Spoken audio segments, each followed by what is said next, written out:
Do you think Joe is trying to help Brady come to SF? I think that would be Joe's worst nightmare. Yeah, because you already heard him say, like, when they asked him about is Brady to go, in my era, they hit people and all of that, and he went on and on a tangent. Like, he couldn't accept that one, but Joe Montana is the Michael Jordan of Niners, not the GOAT part, the horrible GM part. LOL, says V. Pretty funny. Hey, he's not loyal to the Niners. He's also a Chief too. He goes to the Chiefs games. He gives them like pump up speeches and stuff. Greg says, please pump Jimmy. We need to get rid of Jimmy for something, and prayers for you. Thank you, man. That was $100. I appreciate it.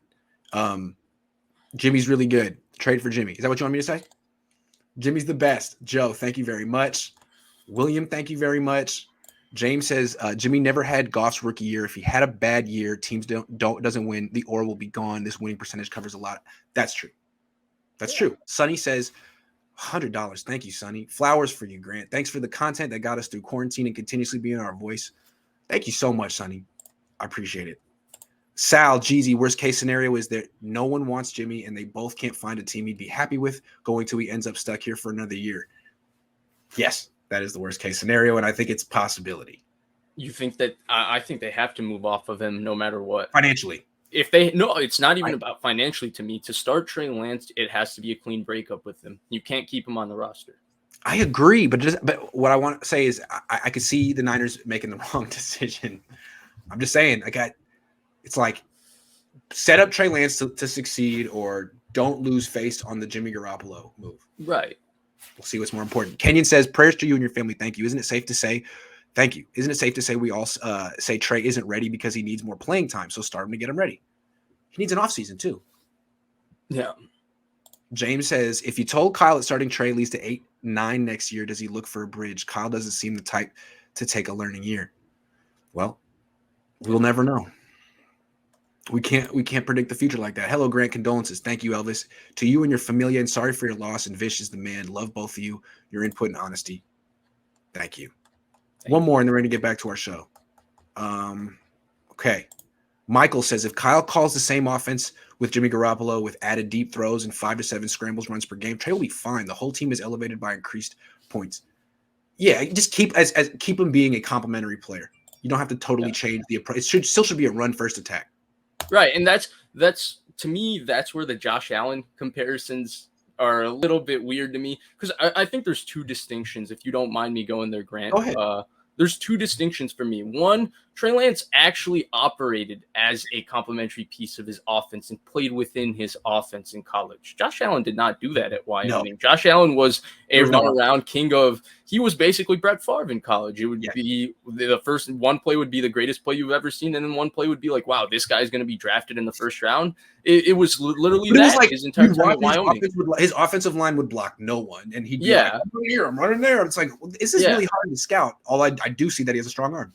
The strongest arm I've ever seen. Yeah, pretty. Yeah, and so you juxtapose that, and then the other thing I think that separates them, and I thought this was really cool. I was listening to the Athletic podcast, and I've been trying to voice this, but I haven't found the right words for this for a while. And Robert Mays talked to Scott Linehan, and they were talking about Matthew Stafford, right? And they were talking about his arm talent.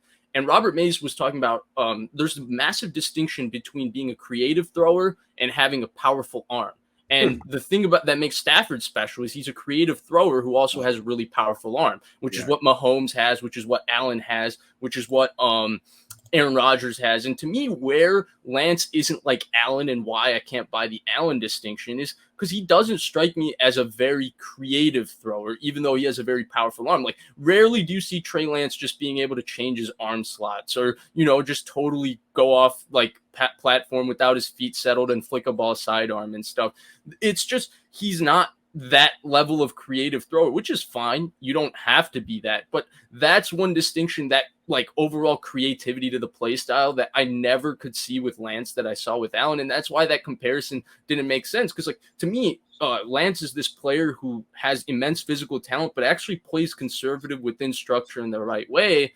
And Allen is a little bit of a wild card who's learned to play within structure and, kind of hone his skills, but it's still that reckless wild card abandonance that he plays with still. I just want to say one thing with Lance. I think it's still hard to say what Lance is. Like, he hasn't played very much.